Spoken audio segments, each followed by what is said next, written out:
بسم اللہ الرحمن الرحیم نحمده ونصلي على رسوله الكريم اما بعد فاعوذ بالله من الشيطان الرجيم بسم الله الرحمن الرحيم السلام علیکم ورحمۃ اللہ وبرکاتہ۔ میں ہوں آپ کا ٹیچر بشیر خان۔ عزیز طلبہ، امید ہے آپ خیریت سے ہوں گے۔ ایک دفعہ پھر اورینٹل پبلک اسکول کی طرف سے آپ سب کو آن لائن کلاسز میں خوش آمدید کہتے ہیں۔ پیارے بچوں، آج ہم باب صوم میں سبق نمبر 5 نبی اکرم صلی اللہ علیہ وسلم کا وصال، اس کی پڑھائی کریں گے۔ پیج نمبر 51 پر آپ دیکھیں۔ آج ہمارا لیکچر نمبر 16 ہے اور باب صوم میں سبق نمبر 5 نبی اکرم صلی اللہ علیہ وسلم کا وصال۔ حجۃ الوداع کے موقع پر نبی اکرم صلی اللہ علیہ وسلم نے فرمایا، شاید اگلے سال اس دن اس جگہ پر میں تم لوگوں سے نہ مل سکوں۔ اسی موقع پر یہ آیت بھی نازل ہوئی، الیوم اکملت لکم دینکم، سورۃ المائدہ کی آیت نمبر 3 ہے۔ اس آیت کریمہ میں اللہ تبارک و تعالی فرماتا ہے، ترجمہ، آج میں نے تمہارے دین کو تمہارے لیے مکمل کر دیا ہے۔ اس آیت کے نزول کے بعد صحابہ کرام رضی اللہ تعالیٰ عنہم نے سمجھ لیا کہ آپ صلی اللہ علیہ وسلم کا دنیا میں مشن مکمل ہو گیا ہے۔ حجۃ الوداع سے واپسی پر آپ صلی اللہ علیہ وسلم مدینہ کے قبرستان جنت البقیع میں کثرت سے جانے لگے۔ ایک روز قبرستان میں دعائے مغفرت کے بعد اہل قبور کو بشارت دی کہ ہم بھی تم سے ملنے والے ہیں۔ بیماری کا آغاز 29 صفر 11 ہجری کو نبی اکرم صلی اللہ علیہ وسلم ایک جنازے میں شرکت کے بعد واپس آ رہے تھے کہ سر میں درد اور شدید بخار کا آغاز ہوا۔ 7 ربیع الاول کو بخار میں مزید اضافہ ہو گیا، جس کی وجہ سے غشی طاری ہو گئی۔ بخار میں کچھ کمی محسوس ہوئی تو آپ صلی اللہ علیہ وسلم مسجد میں تشریف لے گئے اور خطبہ دیا۔ پیارے بچوں، اس سبق کا مختصر سا خلاصہ سنیں اور اس کے بعد بک میں انشاءاللہ ڈیٹیل سے وضاحت سے پڑھیں گے۔ حضرت عائشہ رضی اللہ تعالیٰ عنہ فرماتی ہے کہ جب نبی اکرم صلی اللہ علیہ وسلم کو آخری وقت میں بخار ہوا تو وہ بہت تیز تھا، حتیٰ کہ آپ صلی اللہ علیہ وسلم پر جو کپڑا ڈالا گیا تھا اس کپڑے کے اوپر سے گرمی محسوس ہو رہی تھی، یعنی جو کپڑا آپ صلی اللہ علیہ وسلم پر رکھا گیا تھا، ڈالا گیا تھا، اس کپڑے کے اوپر سے بھی گرمی محسوس ہو رہی تھی۔ تو میں حیران تھی کہ اتنا بخار تو میں نے کسی کا نہیں دیکھا۔ نبی علیہ السلام کے سامنے ایک پیالے میں پانی تھا۔ اللہ کے نبی صلی اللہ علیہ وسلم اس پیالے میں اپنا مبارک ہاتھ ڈالتے تھے اور وہ پانی اپنے چہرہ انور پر پھینکتے تھے، اور میں محسوس کر رہی تھی کہ تکلیف کی شدت ہے، بخار کی شدت ہے۔ تو میں نے پوچھ لیا، اے اللہ کے رسول، ایسی شدت اور تکلیف بخار کی میں نے کبھی نہیں دیکھی۔ تو نبی علیہ السلام نے فرمایا، اے عائشہ، مومن کو آخری وقت میں جو یہ تکلیف ہوتی ہے، اس پر اس کے گناہ بخش دیے جاتے ہیں، یعنی مومن پر جو آخری وقت میں تکلیف ہوتی ہے اس تکلیف کی وجہ سے اللہ تعالیٰ ان کے گناہ بخش دیتے ہیں اور ان کے گناہ کو معاف کرتے ہیں۔ میں نے بھی یہ دعا مانگی تھی کہ یا اللہ، مجھے بھی آخری وقت میں تکلیف زیادہ دے دینا اور اس کے بدلے میری امت کے گناہ معاف کرنا۔ عائشہ، اس لیے مجھے یہ تکلیف زیادہ ہو رہی ہے۔ ابھی یہ بات ہو رہی تھی کہ دروازے پر دستک ہوئی۔ پوچھا کون؟ تو کہا گیا کہ جبریل اور اسرائیل علیہ السلام حاضری کی اجازت مانگتے ہیں۔ آپ صلی اللہ علیہ وسلم نے فرمایا، جبریل کو پہلے آنے دو، ان کو اجازت دے دو کہ جبرائیل علیہ السلام پہلے آئے۔ چنانچہ جبریل علیہ السلام پہلے آئے اور آپ صلی اللہ علیہ وسلم نے کہا جبریل اللہ سے پوچھ کہ میرے بعد میری امت کا کیا ہوگا۔ تو جبریل علیہ السلام نے اللہ سے پوچھ کر آپ صلی اللہ علیہ وسلم کو بتایا کہ میرے محبوب ہم آپ کے بعد آپ کے امت کو تنہا نہیں چھوڑیں گے۔ جب رسول اللہ صلی اللہ علیہ وسلم کو یہ تسلی مل گئی تب نبی علیہ السلام نے فرمایا کہ اب ملک الموت کو آنے کی اجازت ہے۔ اللہ کے نبی محمد صلی اللہ علیہ وسلم اپنی امت کے لیے کتنا غمزدہ تھے۔ آج سوچنے کی بات ہے کہ اس غم کو ہم نے بھی کچھ بانٹا ہے۔ تو پیارے بچوں، ہمیں چاہیے کہ رسول اللہ صلی اللہ علیہ وسلم کے بتائے ہوئے راستے پر چلے، دین کو سیکھے، دین پر عمل کرے۔ تو پیارے بچوں، یہ دردناک لمحات تھے حضور صلی اللہ علیہ وسلم کے وصال کے۔ صحابہ کرام رضی اللہ تعالی عنہم اجمعین کے کلیجے جل گئے تھے۔ صحابہ کرام نے جب رسول اللہ صلی اللہ علیہ وسلم کے وصال کی خبر سن لیا تو سب بہت غمزدہ ہو گئے۔ انہیں اس بات کا یقین ہی نہیں ہو رہا تھا، اور حضرت عمر رضی اللہ تعالیٰ عنہ اپنی تلوار تامے ہوئے لہرا رہے تھے اور غصے سے باہر نکل آئے کہ جو شخص یہ کہے گا کہ آپ صلی اللہ علیہ وسلم وصال پا چکے ہیں، میں اس کی گردن اڑا دوں گا۔ آپ صلی اللہ علیہ وسلم کی وفات نہیں ہوئی بلکہ آپ اپنے رب کے پاس گئے ہیں۔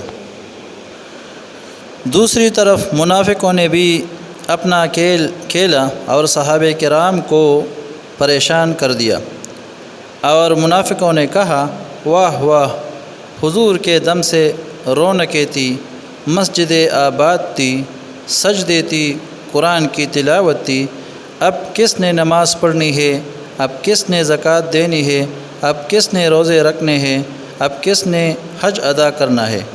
ختم کہانی ختم کہانی، یہ بات منافقوں کی طرف سے گردش کر رہی تھی، اور ان باتوں سے صحابہ کرام کے کلیجے جل گئے۔ اس کے بعد حضرت ابو بکر صدیق رضی اللہ تعالیٰ عنہ نے نبی اکرم صلی اللہ علیہ وسلم کی وفات پر اس آیت سے مسلمانوں کو تسلی دی، وَمَا مُحَمَّدٌ إِلَّا رَسُولٌ قَدْ خَلَتْ مِن قَبْلِهِ الرُّسُلُ أَفَإِن مَّاتَ أَوْ قُتِلَ انقلبتم عَلَىٰ أَعْقَابِكُمْ۔ سورہ آل عمران کی آیت نمبر 144 سے 144 آیت ہے، اور محمد صلی اللہ علیہ وسلم تو صرف اللہ کے رسول ہے، ان سے پہلے بھی رسول گزرے ہیں، بھلا اگر یہ فوت ہو جائے یا مارے جائے تو کیا تم الٹے پاؤ پھر جاؤ گے؟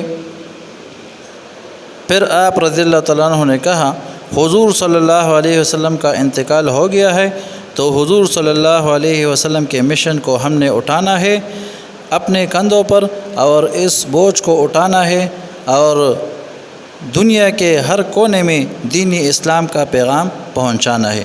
تو صحابہ کرام کو آپ رضی اللہ تعالیٰ عنہ نے تسلی دی، اور پھر تمام صحابہ کرام اللہ کے دین کے پیغامات کو ہر طرف پہنچاتے تھے، اور پھر صحابہ کرام نے اللہ کے دین کو ہر طرف پہنچا دیا۔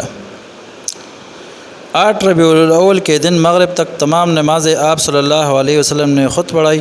بیماری کی شدت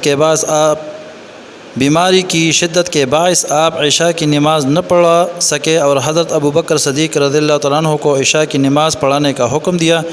اس دن کے بعد سے وصال تک بیماری کبھی کم اور کبھی زیادہ محسوس ہوتی رہی۔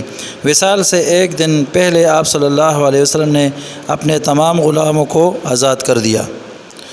آپ صلی اللہ علیہ وسلم کے پاس 7 دینار تھے جو آپ صلی اللہ علیہ وسلم نے صدقہ کر دیے۔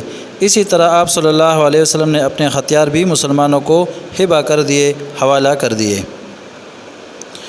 حیات مبارکہ کا آخری دن ہجرت کے 11ویں سال 12 ربیع الاول بروز پیر مسلمان نماز فجر میں مصروف تھے کہ نبی اکرم صلی اللہ علیہ وسلم نے حضرت عائشہ رضی اللہ تعالیٰ عنہ کے حجرے کا پردہ ہٹایا۔ صحابہ کرام رضی اللہ تعالیٰ عنہم کو نماز پڑھتے دیکھ کر تبسم فرمایا۔ صحابہ کرام رضی اللہ تعالیٰ عنہم کو نماز پڑھتے دیکھ کر تبسم فرمایا اور پھر پردہ گرا لیا۔ اس نماز کے بعد رسول اکرم صلی اللہ علیہ وسلم پر کسی دوسرے نماز کا وقت نہیں آیا۔ دن چڑھے اپنی پیاری بیٹی حضرت فاطمہ رضی اللہ تعالیٰ عنہ کو بلایا اور ان کے کان میں 2 مرتبہ سرگوشی کی۔ پہلی بار رونے لگی اور دوسری بار ہنسنے لگی۔ حضرت عائشہ رضی اللہ تعالیٰ عنہ فرماتی ہے کہ ہمارے اس بارے میں پوچھنے پر انہوں نے بتایا کہ پہلی سرگوشی میں نبی اکرم صلی اللہ علیہ وسلم نے اس بیماری میں اپنی وفات پانے کی خبر دی، اس لیے میں رو پڑی۔ پھر آپ صلی اللہ علیہ وسلم نے سرگوشی کی۔ سرگوشی کان میں چپکے سے بات کہنا، اور فرمایا کہ آپ صلی اللہ علیہ وسلم کے اہل و عیال میں سب سے پہلے میں حضرت فاطمہ رضی اللہ تعالیٰ عنہ آپ سے ملوں گی۔ یہ سن کر میں ہنس پڑی۔ آپ صلی اللہ علیہ وسلم نے ازواج مطہرات اور صحابہ کرام رضی اللہ تعالیٰ عنہ کو بلایا اور انہیں واعظ و نصیحت کی۔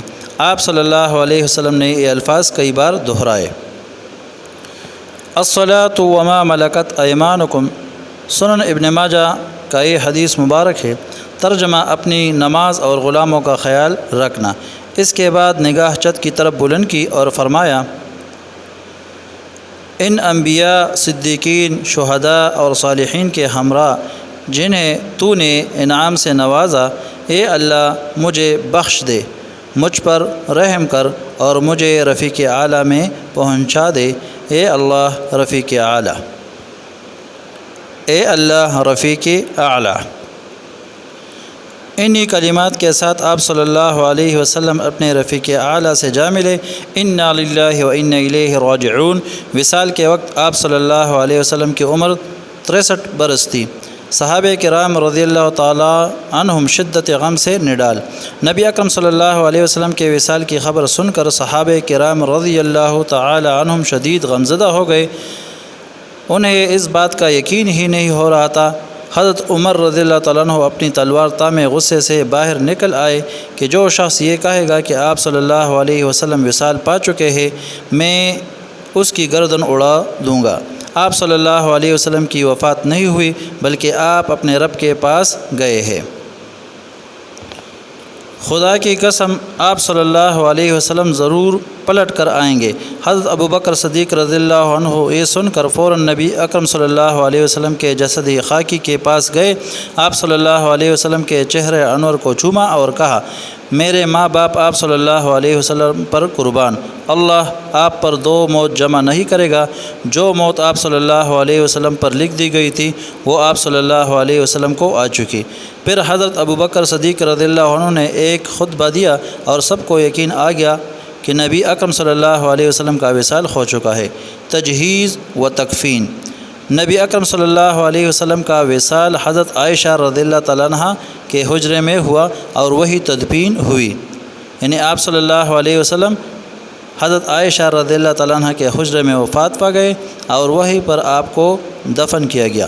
نماز جنازہ 10 صحابہ کرام رضی اللہ تعالیٰ عنہ نے حجرے میں داخل ہو کر باری باری پڑھی۔ آپ صلی اللہ علیہ وسلم کو کپڑوں کے ساتھ غسل دیا گیا اور 10 صحابہ کرام آتے اور جنازہ وہ پڑھتے تھے۔ 10 صحابہ کرام نے جنازہ آپ صلی اللہ علیہ وسلم کو حجرے میں داخل ہو کر باری باری پڑھی۔ نبی اکرم صلی اللہ علیہ وسلم کی حیات مبارکہ میں، یعنی زندگی میں، حضرت ابو بکر صدیق رضی اللہ تعالیٰ عنہ کی پڑھائی گئی نمازوں کی تعداد 17 ہے۔ پیارے بچوں، ہمارا آج کا سبق ختم ہوا اور مختصر سوالات کے آپ نے جوابات نیٹ نوٹ بک میں لکھنے ہیں صاف صاف 1 2 3 4 5 یہ 5 سوالات ہیں، 5 کے جوابات آپ نے نیٹ نوٹ بک میں صاف صاف لکھنے ہیں اور واٹس ایپ گروپ میں آپ نے شیئر کرنے ہیں۔ وآخر دعوانا ان الحمد للہ رب العالمین۔ اللهم انفعنا بما علمتنا وعلمنا ما ينفعنا وزدنا علما